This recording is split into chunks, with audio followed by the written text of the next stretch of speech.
Eso que yo veía antes en los equipos suramericanos, ahora lo veo en la mayoría de los equipos europeos. Ellos dominan los partidos, se apoderan de la pelota, la tocan con una suficiencia, con una técnica a 1 o 2 toques, control pase.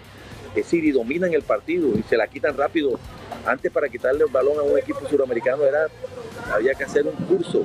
Los europeos en cambio eran más directos. En cambio, ahora el que intenta ser más directo, porque ya no tiene el dominio del partido, son los suramericanos. Entonces, yo creo que ahí sí habría que revisar qué pasa. No solamente la calidad del jugador que se va para allá, sino el método de trabajo que están utilizando ellos y la búsqueda de hacer otro fútbol, no el fútbol de aquel típico de los europeos, de algunos de los europeos, de la mayoría, que era más pragmático, más directo, sino hay una obsesión por la posesión de la pelota en los equipos europeos, de tenerla, de controlarla, de circularla, que eso es lo que me ha llamado la atención, independientemente de lo que pase después en los resultados.